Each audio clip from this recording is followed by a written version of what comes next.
Vuelvo a repetir, como siempre lo hago, en todos los live, en este y en los anteriores, el objetivo no es descubrir rápidamente cuál es el diagnóstico, porque no es el sentido del live. El sentido es ver las distintas etapas, los distintos pasos que tenemos que tener en cuenta para llegar al diagnóstico definitivo. Y para llegar al diagnóstico definitivo tenemos 4 pasos que lo tenemos que ir respetando. Siempre respetemos los pasos, los pilares del diagnóstico clínico.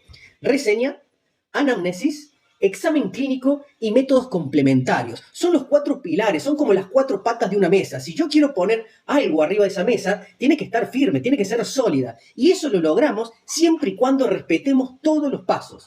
No me interesa, no es que no me interesa. El objetivo mío no es que me digan rápidamente o que se den cuenta rápidamente cuál es la patología de base de este gato, sino qué tenemos que tener en cuenta, qué tenemos que pensar, qué tenemos que indagar, a dónde tenemos que ir a hacer la revisación clínica y qué voy a buscar y para qué lo voy a buscar, para después pasar a los métodos complementarios y de esta manera llegar al diagnóstico clínico, ¿bien? Entonces, volvamos, vamos a devolver nuevo. Llega este gatito a consulta. Comenzamos con la reseña, que es lo básico, ¿no? Este gatito tiene unos 10 años, siempre fue gordito, y desde hace un tiempo, que no me sabe decir la dueña, o tutora, o como le llamen en su país, no me sabe decir a ciencia cierta cuánto comenzó todo esto, pero lo notó que hace ya un tiempo que empieza a bajar de peso. Un gato de 10 años que comienza a bajar de peso. Como dijo un gran profesor mío, cuando era estudiante, y lo comparaba con los humanos, decía, mira, esto decía, palabras textuales de lo que decía un profesor mío, decía, comparaba al humano con los animales, ¿no? Y decía, mira, cuando una persona adulta mayor empieza a bajar de peso y no está haciendo dieta y no está haciendo ejercicio, hay 2 opciones, dice. O tiene cáncer o un amante, dice, uno de los 2, porque no va un animal, un gato, un perro que comienza con su edad adulta mayor, no va a bajar de peso solo sin ninguna causa de base, ¿bien? Este gatito no era obeso, pero tenía de la condición corporal, estaba en un 3,5, 4, y empezó hace un tiempo a bajar de peso, ¿bien?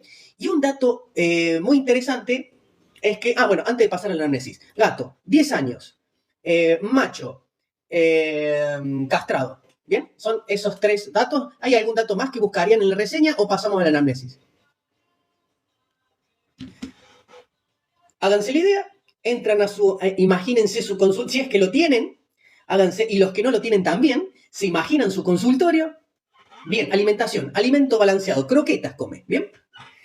Se imagina su consultorio, llega el gatito y pide la dueña que le hagamos un chequeo porque el problema principal o lo que le nota es que su gato ha bajado de peso y que no solamente ha bajado, y esto presten atención porque es muy buen dato que nos va a servir, así que presten atención, no solamente ha comenzado lentamente a bajar de peso, sino que además se ha rejuvenecido. Esas fueron las palabras. Mi gato doctor se ha rejuvenecido, dice. Está mucho más activo, va, viene, sube. A veces se pelea con los otros gatos en el techo y antes era mucho más tranqui. Parece que el tipo, en vez de que se le pasen los baños, retrocede en los baños, doctor. Eso fueron los datos. Entonces digo, bueno, no será tan malo entonces el problema. ¿Ustedes qué piensan? ¿Qué piensan? Grama dice hipertiroidismo. Bien, bueno. Vamos a comenzar la anamnesis, que es lo más importante. Siempre, la anamnesis es el 50% del diagnóstico clínico. Eso ténganlo siempre presente. La anamnesis, lo que yo voy a preguntar, ¿para qué lo voy a preguntar? Representa aproximadamente el 50% del diagnóstico. Sí, está castrado.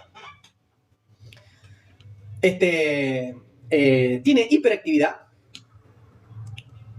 Análisis de glucosa. Bien, ahí ya vamos a llegar, Lu, a los complementarios. Los complementarios los vamos a hacer luego de la anamnesis, luego del examen clínico, y ahí recién vamos a pasar a los exámenes complementarios, que es el análisis de sangre, glucosa y todo lo que ustedes quieran hacerle, ¿bien? Variación en la alimentación. Muy buena pregunta, Caro Velázquez. Excelente. ¿Come alimento balanceado? ¿Y hay variación en la alimentación? Sí. Ahora el gato tiene mucho más hambre. Come más. Dice, doctor, a cada rato el gato maullándome en la oreja, pidiéndome que le ponga comida. Encima le pongo un poquito y ahí nomás pide de nuevo comida. Es más, se ha hecho un delincuente en la cocina, doctor, me dice. Tengo que estar viendo porque va y me afana la comida de la cocina que antes no lo hacía, doctor. Decía, se ha puesto un delincuente felino. Tengo un delincuente en la casa, dice. ¿Qué puede ser, doctor, lo que le está pasando a mi gato? Y muy bien, Luis, hay un incremento de consumo de agua. Sí, señor. Además, está tomando mucha agua nuestro gatito. ¿Se acicala? Buena pregunta, muy buena pregunta. Todo gato que no se acicala se considera enfermo hasta que se demuestre lo contrario. Excelente, ahí el acicalamiento. Sí, se acicala, pero tiene el pelo horrible. Hola Andrea, querida, muchas gracias por estar acá acompañándome. Toque la pantalla, muy bien, mira lo que dice Leida, somos más de 100 personas, tenemos 3K, 3 tristes K de like. Toquemos, así esto aumenta un poco y TikTok piensa que no es tan malo el live, ¿bien? O por lo menos hagámosle creer a TikTok que no es tan berreta este live. Así que toquen la pantalla, compañeros, a ver. Ahí está. ¿Se escucha bien ahora? ¿Se escucha bien? Vamos a achicar este gato. Lo vamos a poner por acá, el Toby. Vamos a poner por acá. ¿Se escucha? ¿Volvimos? No sé si fue... Se cortó internet, no sé, algo pasó. ¿Se escucha bien? Perfecto. ¿Continuamos? Déjame ver si dijeron algo. Se pausó, sí. Caro. Polidipsia, poliuria. Sí, Caro. Sí. Ruth, ¿cómo estás? Está diabético. No lo sabemos todavía, Alejandro. Ya vamos a llegar a los métodos complementarios. ¿Y la frecuencia con la que va al baño?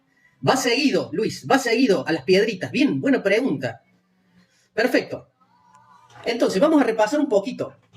Es un gato que tiene 10 años, macho castrado, que come alimento balanceado, alimento seco, croqueta seca.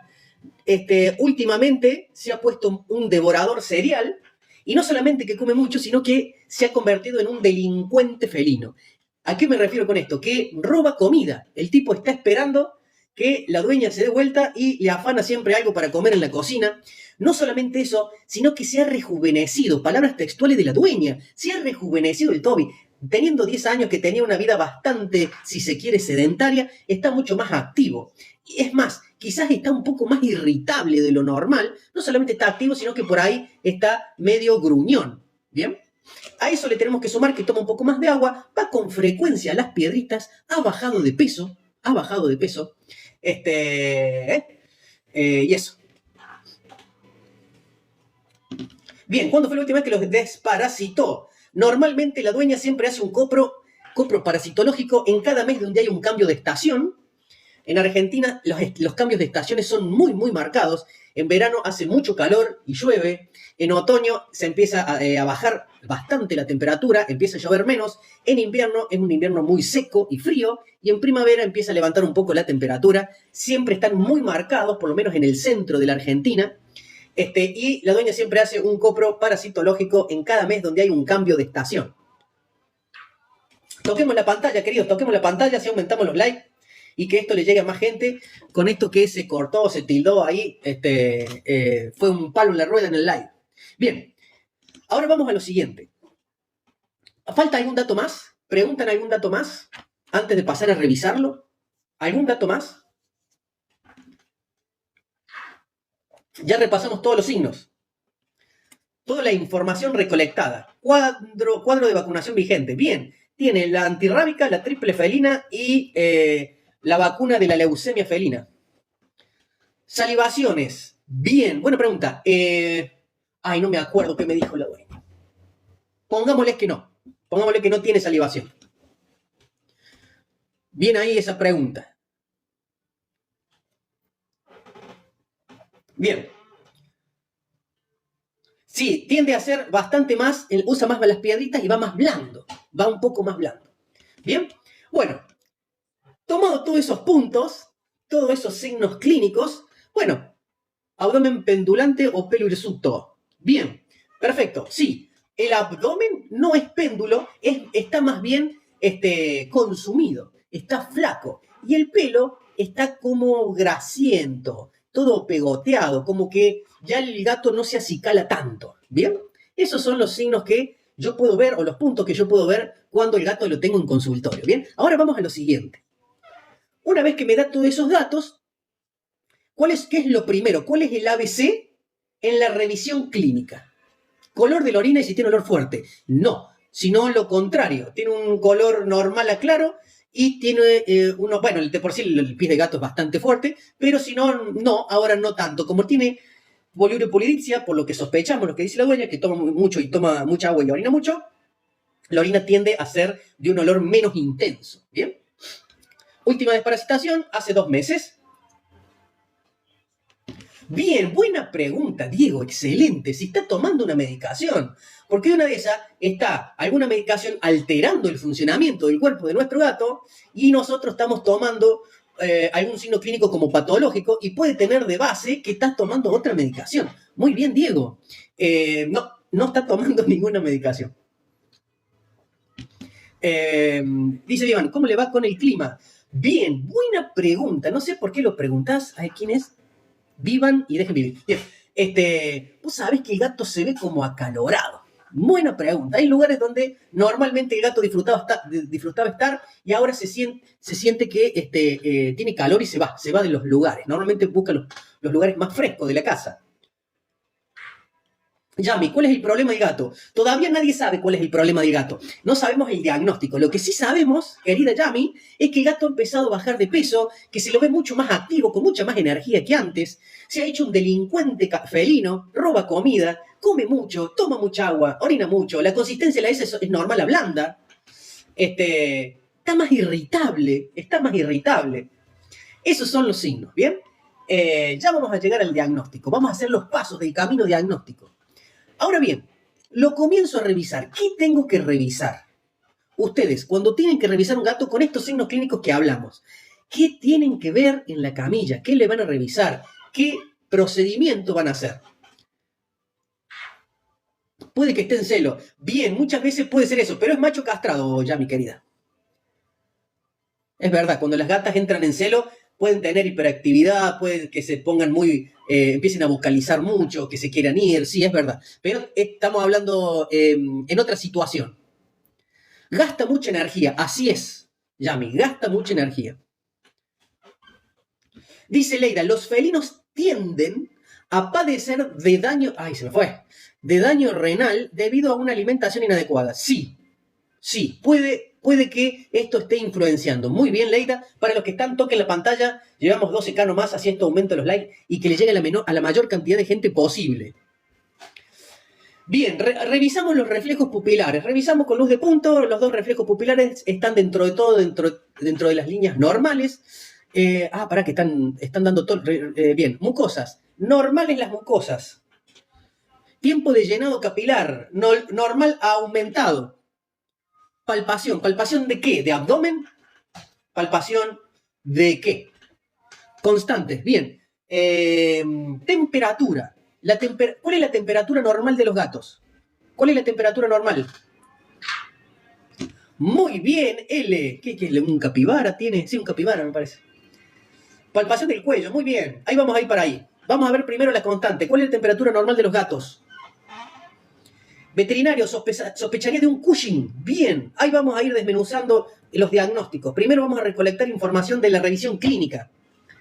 Bien, perfecto, Félix. La temperatura de los gatos va entre 38 y 39,1. Este gato tiene 39,1.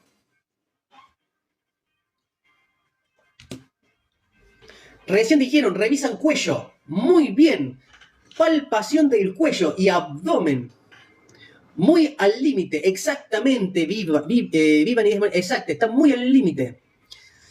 Tocamos abdomen, a la palpación del abdomen no notamos mucho, lo que sí notamos una pérdida significativa de la masa muscular. El gato está bastante consumido, ¿bien? Y por ahí contrasta porque come mucho, está muy activo, come mucho, pero la piel, no la piel, sino que el manto está como desalineado, como que el gato no se acicala, como que está medio untuoso y grasoso, ¿bien?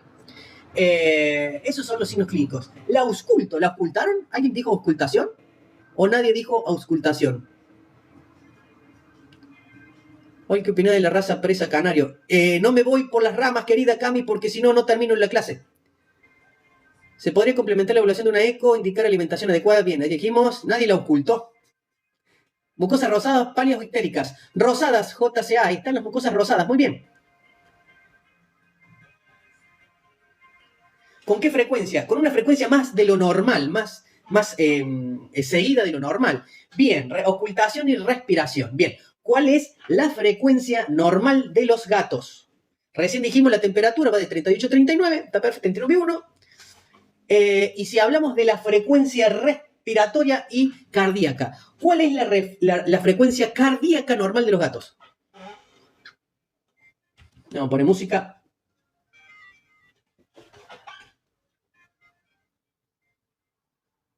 La frecuencia cardíaca de 250 a 220 es como mucho.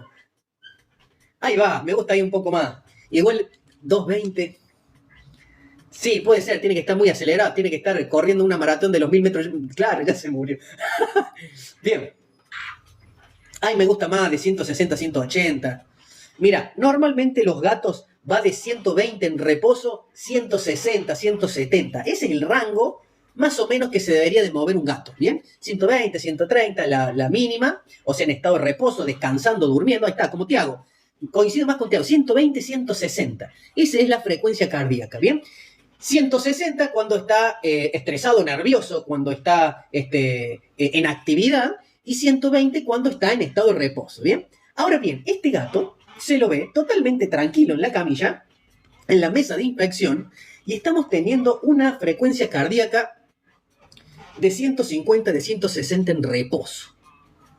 Es un dato interesante que tenemos que sumar a la hora de llegar al camino diagnóstico, llegar al diagnóstico. La frecuencia cardíaca, si bien está dentro del rango normal, pero está en el límite superior cuando debería de estar en el límite inferior porque está en reposo. ¿Bien? Está aumentada, muy bien. Si bien está dentro de los rangos normales, pero está aumentada. Y lo mismo con la temperatura. Va de 38 a 39 y chirola, 39,1. Y este gato tiene 39,1. O sea, está todo bordeliano, todo en el borde superior. Ahora bien, la pregunta es la siguiente. ¿Cuál es la frecuencia respiratoria de los gatos? ¿Cuál es la frecuencia respiratoria? Todavía no llegué a medir la glucosa, se considera JCA, se considera un método complementario, ¿bien? Todavía estoy en la revisión clínica. Bien, preguntaron la presión arterial, ahí vamos a llegar ahí. De 20 a 40, de 20 a 30, sí, perfecto, perfecto, más o menos es de 20 a 40, ¿bien? Tenemos entre 35, alrededor de 35 respiraciones por minuto, o sea, volvemos 35, 40, volvemos a estar. Todas las constantes hasta ahora están en el límite superior. Dice Diego Galindo, glucosa. Bien, todavía no medimos, no llegamos a los métodos complementarios, Diego. Estamos en la recolección de datos clínicos. La glucosa es un método complementario. Ya vamos a llegar a los métodos complementarios. La auscultación cardíaca. ¿Qué tal? Muy bien, Caro. Buen dato.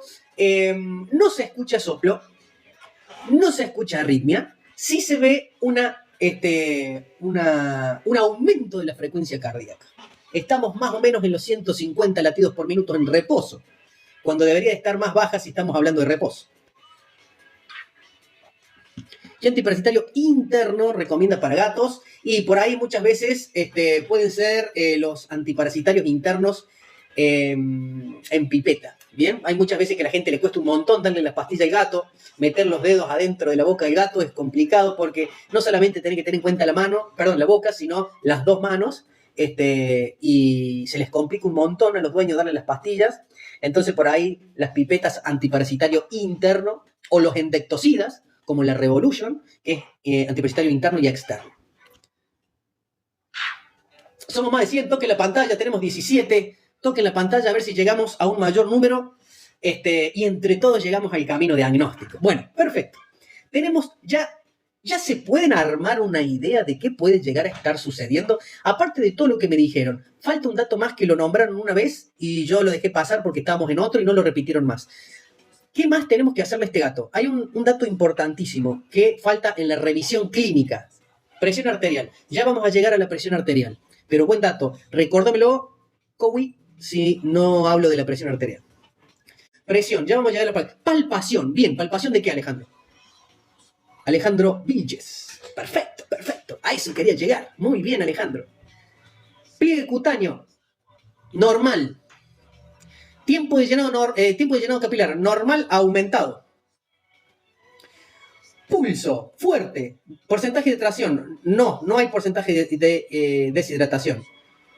Tiago, temperatura 39,1. Edad 10 años. Intestinos. Bien. A la auscultación hay aumento del peritaltismo. Cavidad oral. No hay nada llamativo en la inspección de la boca. Palpación de los ganglios. Bien. Están dentro de todo normal. Normal. Ahí va. Muy bien. Palpación de tiroides. Perfecto. Bien. Empezamos a palpar el cuello y le notamos en la zona ventral del cuello una pelotita, una masa. Motilidad intestinal aumentada.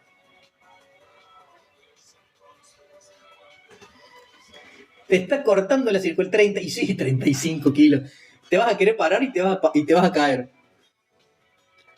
Palpación abdominal, vejiga pletórica, dolor abdominal. Bien, la vejiga está normal, no tiene dolor abdominal y la vejiga parece como una pelotita de golf, sin dolor. Focaccia, ¿cómo va? Llegaste tarde, Focaccia. No hay prácticamente nivel de deshidratación, dentro de todo está bien porque está compensado. Tiene poliuria y polidipsia. Toquen la pantalla si aumentamos los likes. Mira, tenemos 21, estamos re cortos con los likes. Toquen la pantalla, queridos. Así llegamos a por lo menos a 100, por lo menos. El live anterior llegamos a los 200k. Sería muy pretencioso de 20 pasar a 200. Pero bueno, no pierdo la esperanza que si todos ustedes tocan la pantalla para que TikTok no piense que es tan zorongo este live. Entonces, engañémoslo. Aunque sea malo, engañemos a TikTok. Toquemos la pantalla para que se piense que está bueno este live. Bien, perfecto. Félix va por un hipertiroidismo. Exacto. Si nosotros, la doña Rosa, nos dice que el Toby tiene más de 10 años, que ha bajado de peso, que está más activo, que está hecho un delincuente felino, que está como rejuvenecido, que roba comida, que toma más agua, que orina más, que va más a las piedritas, las heces a veces un poco blandas, que busca los lugares frescos de la casa, que el pelo no lo tiene lindo, lo tiene como grasoso, ¿bien? Y que nosotros a la revisación clínica tiene 39,1, que tiene la frecuencia respiratoria en reposo aumentada, que tiene la frecuencia cardíaca en reposo aumentada, que no notamos nada en abdomen a la palpación, no se encuentra dolor, que tiene ese pelo feo, que tiene pérdida de masa muscular. Nosotros palpamos y le falta masa muscular al gato, ¿bien? Y que a la palpación del cuello le notamos una bolita y medio como que vuelvo a repetir, con la reseña. Perdón, con la reseña y la anamnesis tenemos un 50% del diagnóstico, queridos compañeros. Ya sabemos para dónde se puede estar inclinando todo esto. Polifagia, tal cual. Polidipsia, también. Sensibilidad, sí, está mucho más irritable, Daniela. Ahí vamos a ver por qué. Muy buen punto, sí. Pelo hirsuto, más bien grasoso. Carolina Sorongo. No me acuerdo en qué momento dije Sorongo. Por no decir una mala palabra, si no TikTok me va a sentenciar el live, entonces me salió así. No sé de dónde sos, Caro. Si son de Argentina, saben qué significa. ¿Cuántos hay de Argentina acá? Pongan acá cuántos hay de Argentina y si saben qué significa Sorongo. Mira, Focaccia de Argentina. Focaccia, ¿vos sabés qué significa que sea algo Sorongo? Mira, Oscar es de Perú. Muy bien. Claro, Popis. Eso es. Muy bien, es una deposición. Bien, algo bien Sorongo. Algo bien. Bueno, escuchen. Muy bien, Leila. Hipertiroidismo. Perfecto. Con solamente... Mirá que no hicimos ningún método complementario. No hicimos ningún método complementario, pero nosotros ya tenemos la punta del ovillo para ver por dónde viene el problema, porque hay un montón de signos clínicos que nos van diciendo de qué le está pasando. El cuerpo del gato nos habla. Bien, el cuerpo del gato nos habla y nos da información. Y nosotros tenemos que estar atentos en que no se nos escape nada, porque todos esos pequeños puntos que nos dan información nos va a llevar al diagnóstico sin equivocarnos. Bien, vocalización aumentada, muy bien, también tenemos eso. Y no solamente eso, Leida, me hiciste acordar, menos mal que me dijiste, el gato ha cambiado el tono de voz. El gato ha cambiado el tono de voz. Se escucha el gato como más ronco en sus vocalizaciones. Bien, ese es otro signo clínico que nadie lo preguntó y yo me olvidé de comentárselos. Y ahí Leida me hizo acordar las vocalizaciones, el tono de voz. Doña Rosa me dice, che, vos sabés que mi gato se escucha diferente. Bien. Exactamente, Yami. Entonces, con toda esta información, Claro, el gato ahora tiene voz de locutor. Bien, escuchen, con toda esta información que nosotros ya recolectamos de la reseña y la anamnesis, ahora sí pasamos a los métodos complementarios. ¿Qué método complementario vamos a buscar? ¿Qué método complementario vamos a elegir hacerle a este gato? Hematología. Le hicimos de todo. Sí, pero está bien, Panda. Le vamos a hacer un análisis de sangre, excelente. Antes de pasar ecografía también le vamos a hacer ecografía de tiroides porque notamos ese bulto en el cuello. Perfil renal, muy bien. Examen inmuno, de que querido decir Panda. Inmunológico, bien, perfecto. Perfil tiroideo, bien, perfecto. Bien. Tomamos muestra de sangre y pedimos perfil bioquímica general, un perfil general, y perdimos las hormonas tiroideas. Perfecto. La T3 y la T4, la TSH. ¿Bien? ¿Qué pasa? El análisis de sangre nos va a saltar la T4 alta. ¿Bien? Entonces, si tenemos todos esos signos clínicos y en el análisis de sangre tenemos la T4 aumentada y en la ecografía sale que la glándula tiroides está aumentada de tamaño, medio como que ya tenemos prácticamente el diagnóstico. ¿Qué tiene nuestro gato?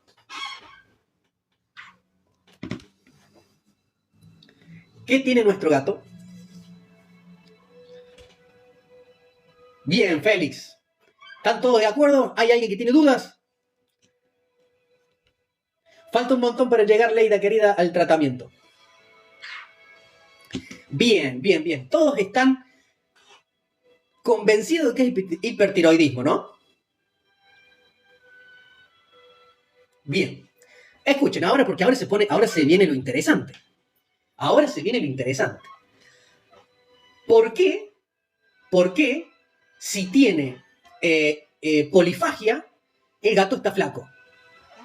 ¿Por qué si tiene polifagia, el gato está flaco? Dice, no, vos a cómo come, doctor, come un montón. Se convirtió en un delincuente felino, come, me roba comida de la mesa. Pero está flaco. Exacto, JCA, muy bien, porque aumenta el metabolismo. Recuerden que en el hipertiroidismo, al aumentar las hormonas tiroideas, son las que regulan el metabolismo basal de las células del cuerpo, de los tejidos. Ahora bien, cuando esa hormona está aumentada de tamaño y no tiene control, el cerebro no tiene control de la actividad de la tiroides, pone al cuerpo a trabajar, a aumentar su metabolismo basal. Eso hace que el consumo de glucosa sea mucho más alto. ¿Bien? Entonces, ¿en qué se va a traducir? En que la liberación de calor del metabolismo basal también va a estar aumentado. Por eso, cuando nosotros le tomamos temperatura al gato, está en el límite superior, sin llegar a tener fiebre. ¿Bien? No es que tiene 40 grados porque tiene hipertiroidismo, no. Tiene una hipertermia, o no, tampoco es hipertermia. Es una temperatura en un rango normal, pero siempre bordeliano, en el límite superior. ¿Bien? Entonces, ya podemos explicar por qué el hipertiroidismo genera una temperatura normal alta, ¿bien? Y también podemos explicar por qué está bajando de peso, porque aumenta el metabolismo basal. Eso hace que el consumo de glucosa sea más alto, que se active a nivel hepático la gluconeogénesis, porque no le alcanza la glucemia para cubrir la demanda celular, de energía celular, sino que tampoco la compensa el consumo de comida, porque vos me decís, bueno, pero está comiendo mucho. Bueno, en el balance energético, como es crónico, siempre termina siendo negativo. ¿Qué significa? Que gasta más de lo que le entra. ¿Bien? Por eso también afecta a sus parámetros como la presión. Bien, JCA, ya voy a la parte de presión. Si me lo olvido, si no lo digo, hacémela acordar. Exactamente, Lara, querida, hay un catabolismo proteico. La primera fuente de energía es la glucosa, ¿bien? La segunda fuente de energía son los lípidos, la grasa. Y la tercera fuente de energía empieza a ser las proteínas, ¿bien? Entonces, si no le alcanza la demanda de glucosa, pasa a demandar y a consumir la parte grasa, la reserva grasa, ¿bien? Si tampoco le alcanza la reserva grasa, empieza con el catabolismo proteico. Muy bien, la lipólisis, exacto. Entonces, ¿qué pasa? Empieza a gastar todas sus reservas, tanto de glucógeno, hepático y muscular, como reservas de grasa. Y como no le alcanza, porque el metabolismo está muy alto, empieza a utilizar la proteína como fuente de energía, que es el último recurso que tiene el organismo para generar energía. Entonces empieza un catabolismo proteico. ¿Eso en qué se va a traducir clínicamente? De que el gato no solamente perdió grasa, sino que también perdió masa muscular. Y a eso le vamos a sumar que tiene la temperatura en el borde superior. ¿Bien? Toquen la pantalla, somos más de 100, tenemos 37. No se olviden de tocar la pantalla, queridos compañeros. Toquen la pantalla, que seguramente de lo que hablamos, algún estudiante o algún colega o alguien que se dedica a la clínica les va a servir. Así que toquen la pantalla, queridos. Todo lo que puedan, toquen la pantalla. Mira que voy hablando cada tanto. Mira, yo los ayudo a ustedes. Yo también, mira, me doy like a mí mismo, mira. Bueno, continuamos. Hay algo que es muy importante y no se lo olviden. ¿Qué sucede? La T4, y esto presten atención porque esto es importante. Cuando nosotros tenemos un gato con hipertiroidismo, donde está aumentada la T4 por arriba del rango normal, porque el cerebro no tiene control en la producción de la tiroides, de la producción de hormonas tiroideas, ¿qué pasa? El aumento de la T3 y T4, recuerdan, T3 es triiodotironina y la T4 es tetraiodotironina. Ese es el nombre, pero como es muy largo, para hacerla simple y práctica se le dice T3 y T4. ¿Bien? Entonces, ¿qué sucede? Sensibiliza, y esto presten atención porque es importante, sensibiliza los vasos y el cuerpo en general a las catecolaminas. Eso es importante, compañeros. El aumento del metabolismo basal a causa del aumento de la T3 y T4 sensibiliza los tejidos y los vasos sanguíneos a las catecolaminas. Por eso el gato es más irritable, está más sensible ante la misma cantidad de catecolaminas. ¿Cuáles son las catecolaminas? ¿Recuerdan las catecolaminas, queridos compañeros, o no recuerdan las catecolaminas? La adrenalina, la noradrenalina son las principales catecolaminas, ¿bien? Que ponen, cuando aumentan las catecolaminas, muy bien, la adrenalina, cuando aumentan las catecolaminas, el cuerpo entra en un estado de alarma, ¿bien? Empieza a actuar por instinto, confrontaciones, huidas, o se esconde, ¿bien? Prepara el cuerpo ante una situación estresante, ¿bien? La epinefrina, la norepinefrina, excelente. Y eso afecta el sistema nervioso, por eso el gato está más irritable, ¿bien? Se enoja con más facilidad, porque a una concentración baja de catecolaminas, como los tejidos están sensibilizados por la T3 y T4, ya con esa sola presencia de catecolaminas, que antes no era como para que entrara el animal en ese estado, ahora sí, porque sus tejidos están sensibilizados. ¿Se entendió? ¿Se entendió hasta ahí? Gracias, querido. Toquen la pantalla. Mira, ahí estoy viendo los corazoncitos cómo suben. Excelente.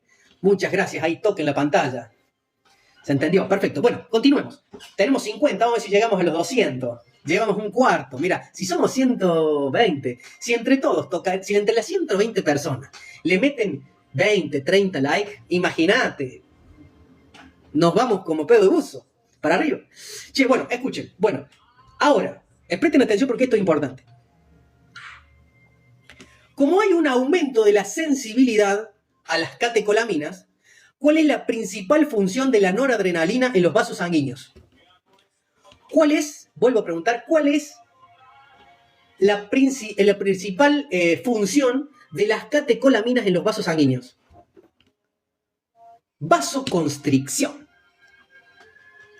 Excelente, Lara, Marcos, Renata. No, vasodilatador no, es vasoconstricción.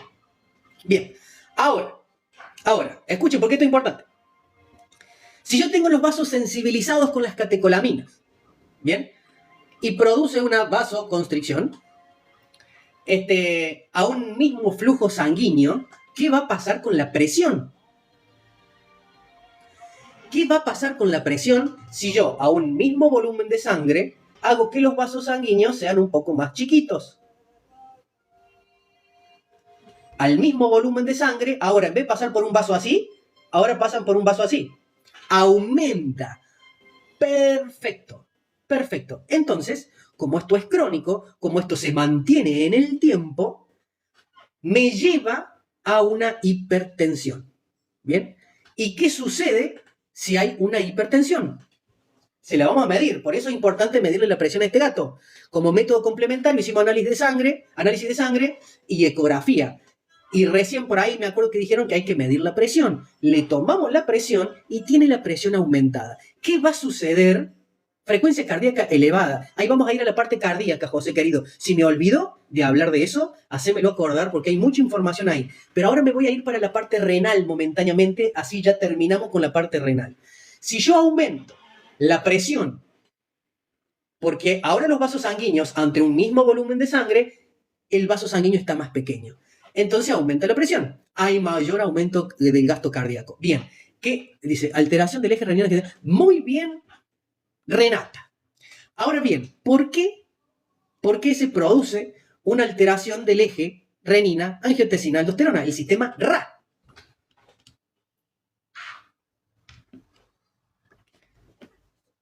¿Por qué la hipertensión afecta y estimula el sistema renina, angiotensina, aldosterona? Esto es importante, porque acá se desglosa un montón de información. Y escuchen, porque esto les va a hacer entender varias cosas. Presten atención, no escriban más nadie. No escriban, escuchen. Vamos a bajar un poquito. Mientras, solamente como tienen que escuchar, que no tienen que escribir ahora, toquen la pantalla nomás. Y mientras toquen la pantalla yo les cuento. Si hay aumento de la presión, el riñón es de los principales órganos que se ven afectados cuando aumenta la presión. ¿Bien? Es uno de los principales órganos. ¿Por qué? La unidad funcional del riñón son las nefronas. Un riñón tiene muchísimas nefronas. ¿Bien?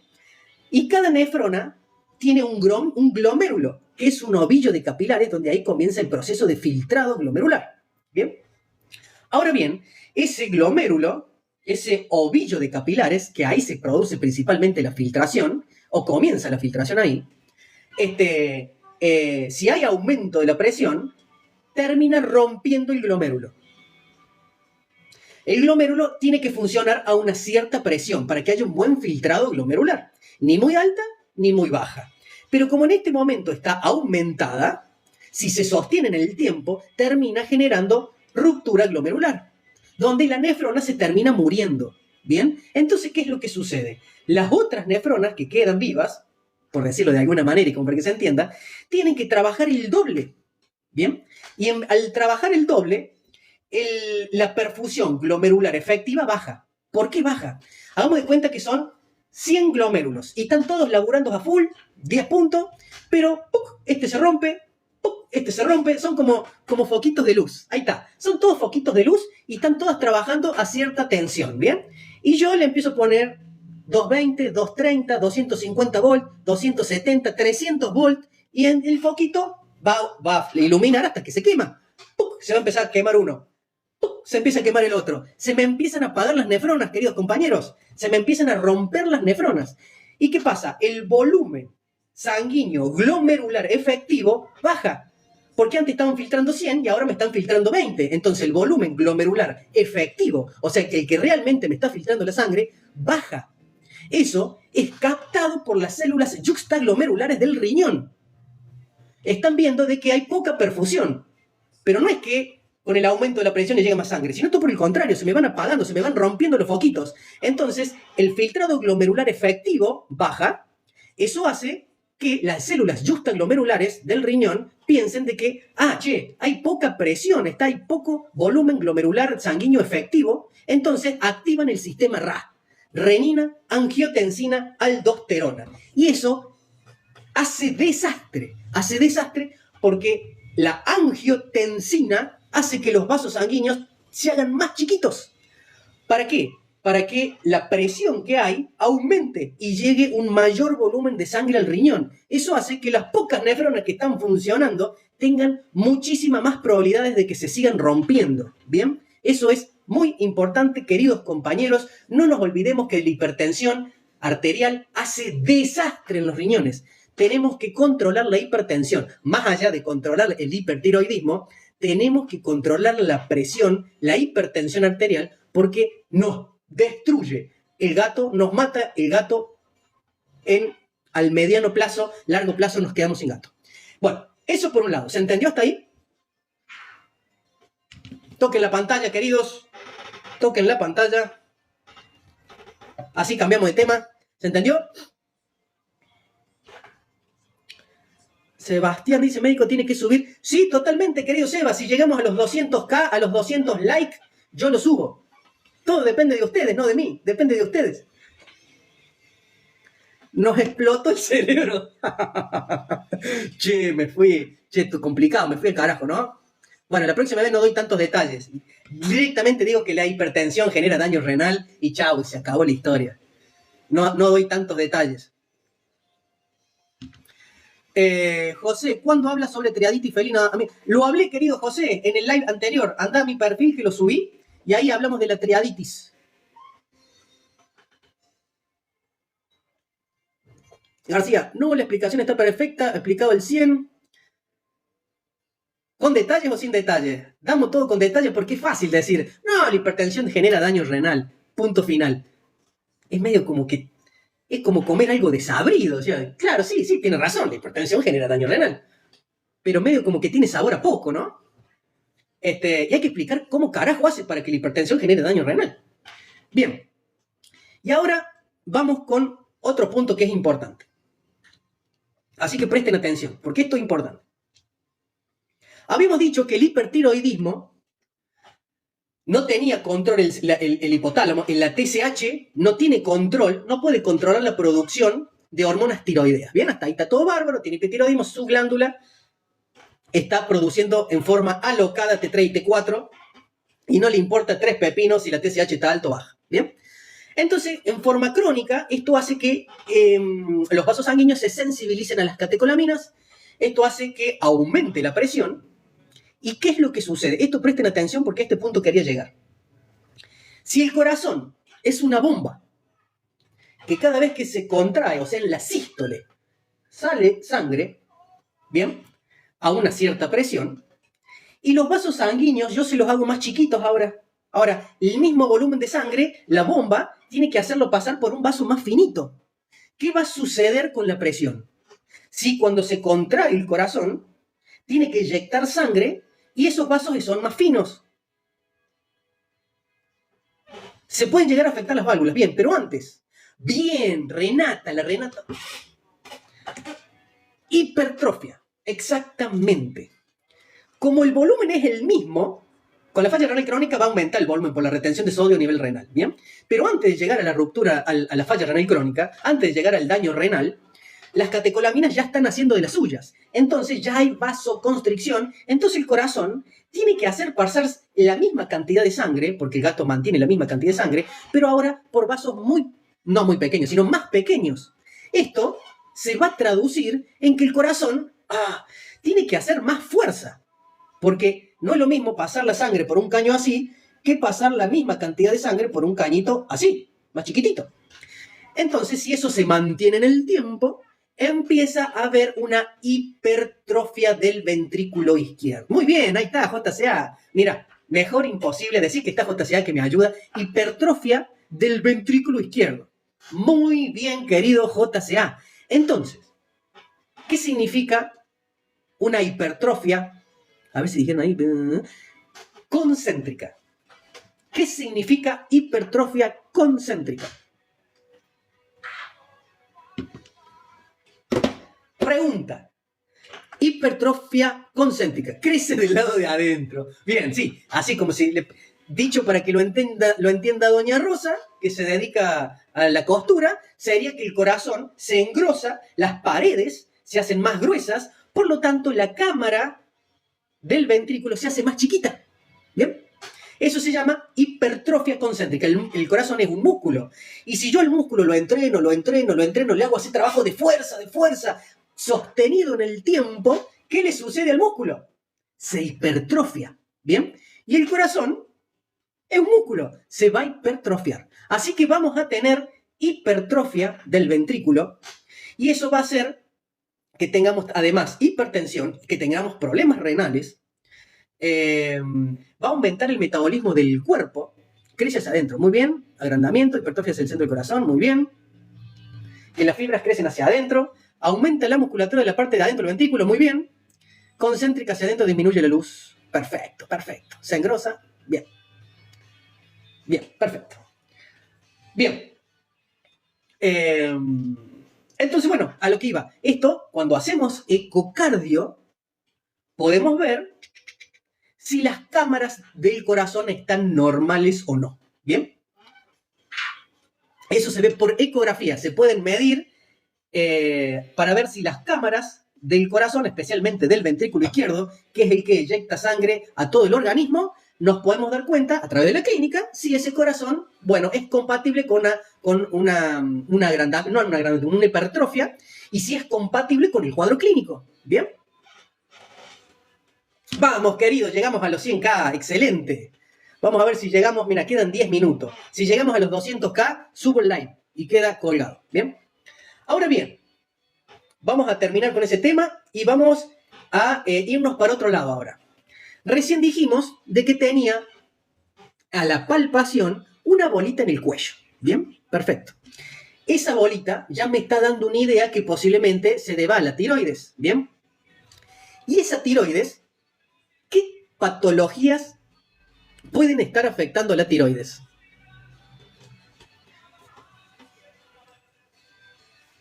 Totalmente, Focaccia, totalmente. Hay que tener tremendo, muy buen punto. Menos mal que me lo dijiste porque si no se me iba a pasar.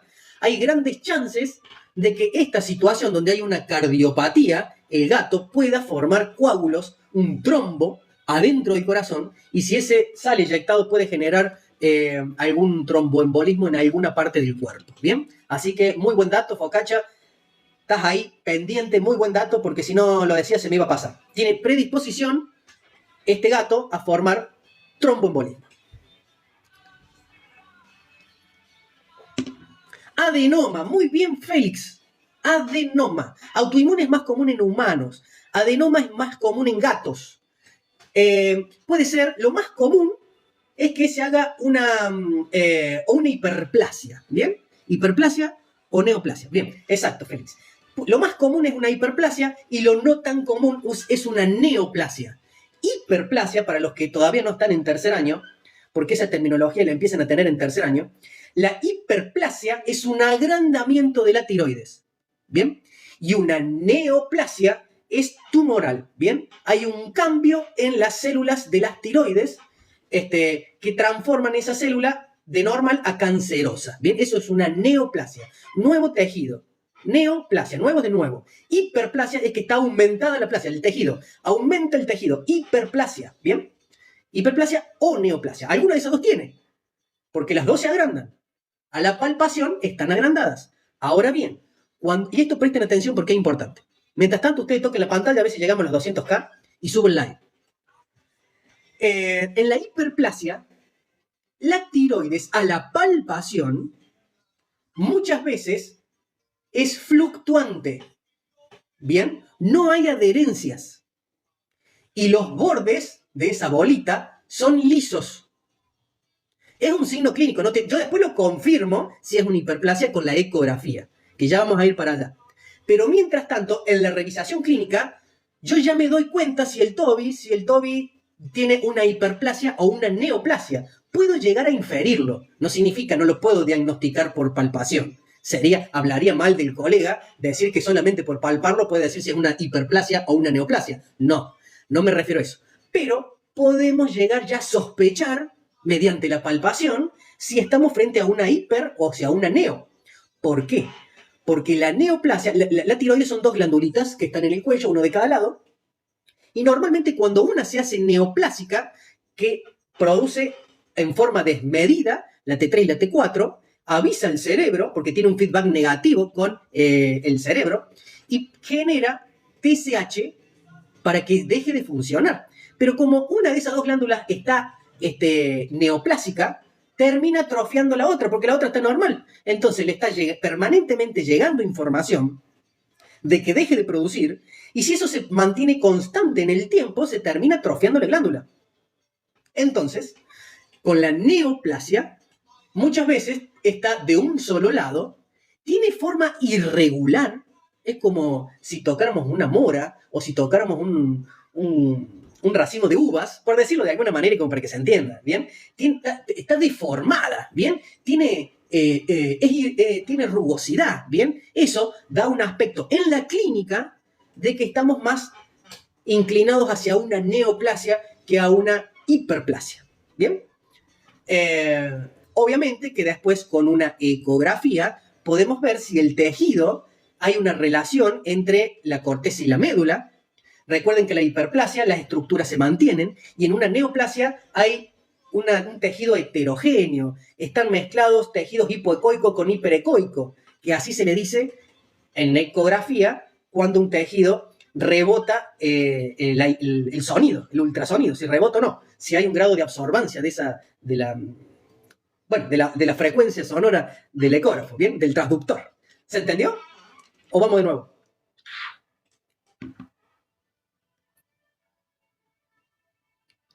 Gracias, querido Diego.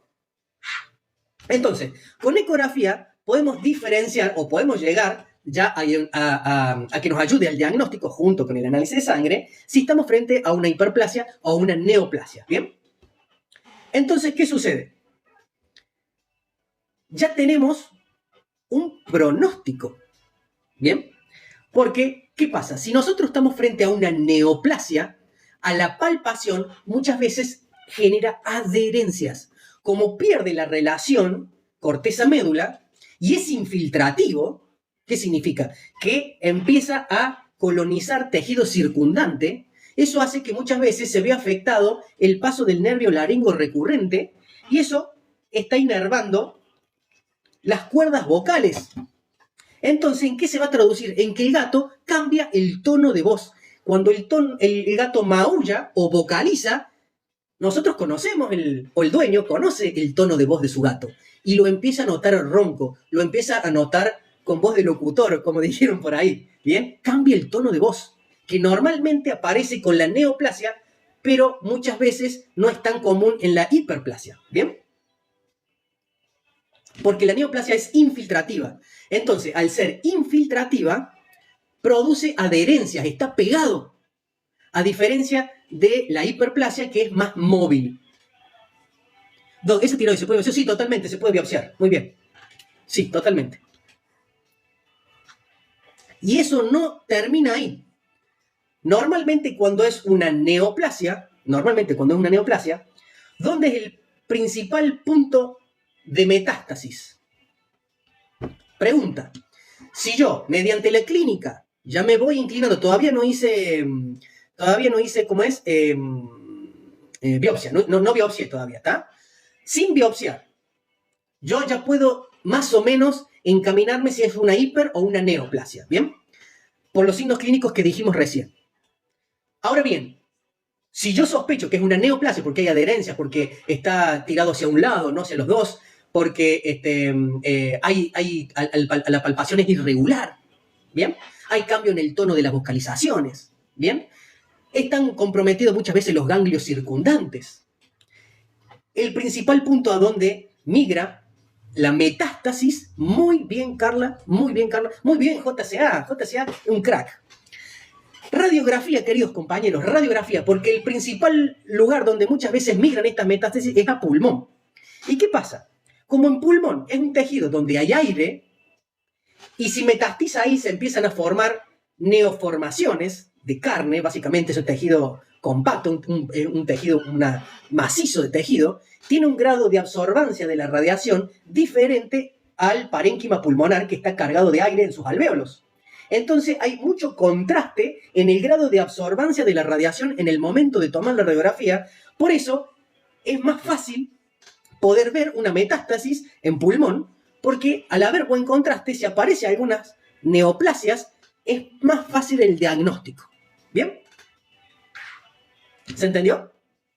Toquen la pantalla, vamos a ver si llegamos. Gracias, Andrea, por esa rosita. Gracias, querido. ¿Se entendió hasta ahí?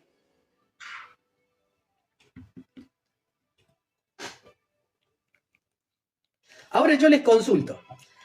Vamos a migrar ahora. ¿Se entendió? Dice que Luna que sí, Félix dice que entendió. Las 12, che, queridos, ya me tengo que estar retirando. Un dato más, dos datos más y me retiro. Si llegamos a los 200, guardamos el live. Bueno, escuchen. Habíamos dicho del tema de la piel. En un escuchen esto, porque es importante. En un hipotiroidismo, o sea que está bajo. ¿Cómo va a estar la piel y el manto? ¿Cómo va a estar la piel del manto en un hipotiroidismo? Ah, no hablamos de las predisposiciones. Menos mal, Andrés. Bueno, van a ser 3 cosas que faltan. Haceme acordar. André. Bueno, haceme acordar, André, si me olvido de eso, para que no se me pase. Bien. Reseco, muy bien, Paula, querida. Reseco. Hirsuto, reseco. Bien. En un hipotiroidismo va a estar seco, hirsuto, quebradizo. La piel seca, el pelo también seco, quebradizo. Perfecto. Entonces ahora nos vamos a lo que tiene este gato. Este gato tiene hipertiroidismo. Entonces, ¿qué se supone? ¿Cómo piensan que va a estar el pelo? Andrei, perfecto. Gracias, Andrei. Grasoso. Muy bien. Es lo opuesto. Está grasoso, está como cuando el pelo, viste que por ahí hay gente que no se lava el pelo y pasan varios días que se le empieza a poner así todo pegoteado, así. Bueno, lo mismo le pasa al gato, ¿bien? Empieza a tener el pelo grasoso. Empieza a tener todo el pelo pegoteado, ¿bien? Enmarañado, exacto, está flaco. Pérdida de masa muscular, pérdida de tejido adiposo.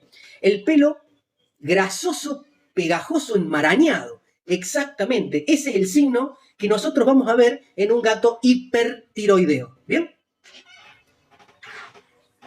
Y en perro es similar. Bien, ¿qué me había dicho Andrei? Ah, las causas. Bien. ¿Qué puede generar? ¿Qué puede generar? ¿Cuáles son las causas que pueden facilitar la aparición del hipertiroidismo? ¿Cuáles son las causas o los predisponentes a que mi gato le agarre hipertiroidismo? Toquen la pantalla, queridos, si llegamos a los 200K, guardamos el live.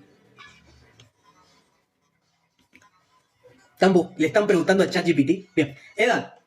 Bien, arriba de los 8 o 10 años es la edad predisponente de la...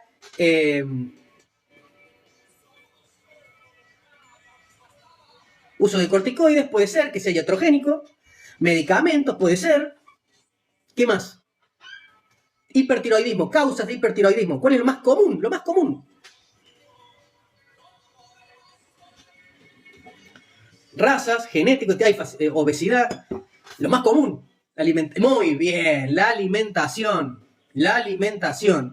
Alimentos ricos por arriba de lo necesario de yodo, alimentos que tengan mucho yodo, aumentan las probabilidades de tener problemas de hipertiroides en el gato. La edad, el alimento, el sobrepeso también puede influir, muy bien, Caro. Siempre el sobrepeso es un palo en la rueda en la mayoría de las patologías hormonales. ¿Bien? También se cree, y esto tómenlo con pinza lo que voy a decir, también se cree, porque todavía no hay estudios que lo confirmen, pero se sospecha que los alimentos enlatados, cuando ahí nosotros le compramos una lata de atún, le compramos una lata de sardinas o algún alimento enlatado, los mismos alimentos de veterinaria también que vienen enlatados para nuestros gatos, se cree que las paredes, la película que trae las paredes de las latas que conservan el alimento, pueden llegar a facilitar, liberan un componente, eso que puede llegar a facilitar la aparición del hipertiroidismo en los gatos,